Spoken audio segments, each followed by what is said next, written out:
안녕하세요. 서울수면위원회 홍일희 원장입니다. 낮에 졸린 경우 중에 깨어있는 능력이 부족한 경우를 흔히 기면병이라고 합니다. 매스컴이나 온라인에서 기면병이란 말이 많이 사용되면서 낮에 졸린 증상을 기면증이라고 사용하곤 합니다. 하지만 기면병은 졸린 증상이나 현상이 아닌 뇌의 기질적 변화가 있는 수면질환입니다. 따라서 오늘은 기면병에 대해 정확히 알아보고 이에 대한 진단 및 치료에 대해서 알아보겠습니다. 기면병을 의심할 만한 특징은 무엇인가요?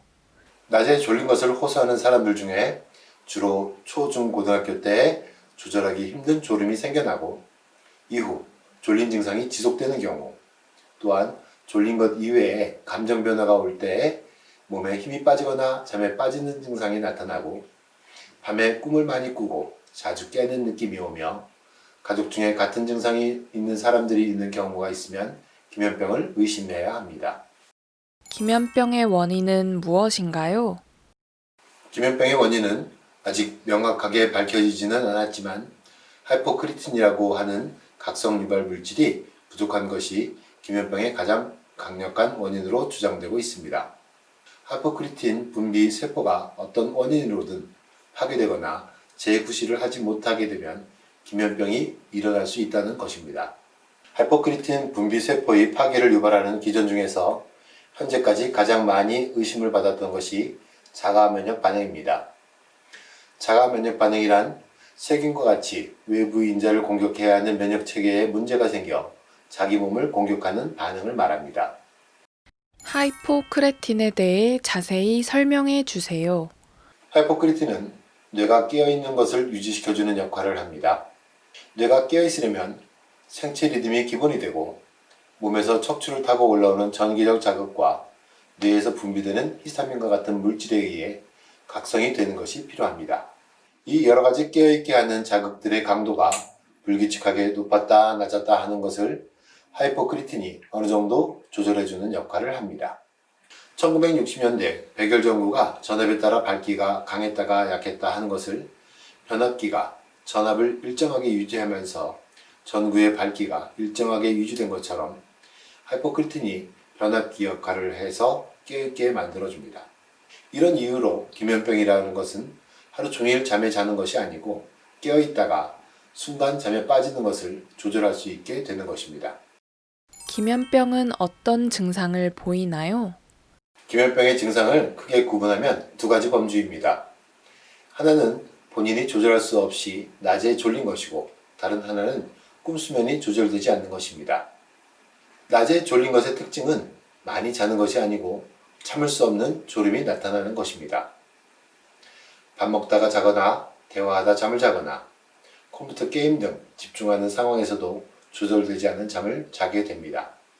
꿈수면이 조절되지 않을 때 나타나는 증상은 잠들 때 꿈수면이 15분 내에 나타나면서 꿈인지 현실인지 구분이 안 되면서 인면기 환각이 보이고 새벽녘에 가위 눌리는 현상이 나타나고 낮에 갑자기 꿈수면이 나타나면서 팔다리가 마비되는 활력 발작이 나타나게 됩니다. 일반인과 달리 짧은 낮잠 시 꿈을 꾸고 가위에 눌리는 현상을 흔히 경험하게 됩니다. 어떻게 진단하나요? 낮에 졸리는 것은 밤잠을 적게 자거나 밤의 질이 나빠서 혹은 낮에 깨어있는 능력이 떨어져서 생기기 때문에 기면병을 진단하기 위해서는 이 요소를 다 확인해야 합니다. 저녁에 병원에서 6시간 이상 잠을 잔 것을 확인하고 잠의 질이 나쁘지 않은 것을 확인하고 이어서 깨어있는 능력을 확인하기 위해 주간에 다중수면 잠복기 검사를 시행합니다. 다중수면 검사란 MSLT, 즉 Multiple Sleep Latency Test라고도 합니다.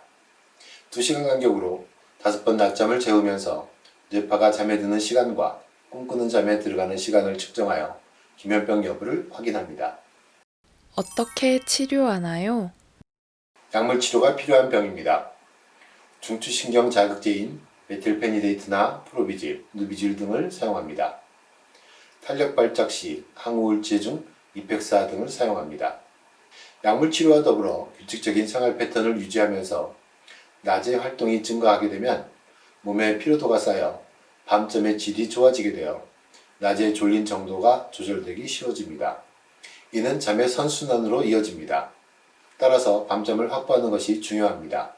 잠을 줄이거나 교대 근무를 하지 않아야 패턴이 유지될 수 있습니다. 약을 먹지 않고 회복할 수 있나요? 그렇지 않습니다. 하이포크리틴을 분비하는 기능이 이미 손상된 것이라 회복될 가능성이 거의 없습니다. 그래서 희귀난치병으로 분류합니다. 일부 시간이 지나면서 호전된다는 느낌을 갖는 경우는 졸린 상황을 이겨내는 데 적응을 한 경우일 가능성이 많습니다. 결론적으로 말씀드리면 기면병은 남보다 깨어있는 능력이 조금 떨어지는 질환입니다. 평생 낫지 않고 조절해야 나가야 되는 희귀난치성 질환입니다. 하지만 정확히 진단할 수 있는 방법이 있고 지속적으로 복용해도 큰 무리가 없는 약이 개발되어 있다는 것에 감사해야 합니다. 그래서 약을 적게 먹으려고 노력하는 것보다 매일 지속적으로 먹으면서 삶의 질을 향상시키는 것이 중요한 질환입니다. 당신의 꿀잠을 응원합니다. 감사합니다.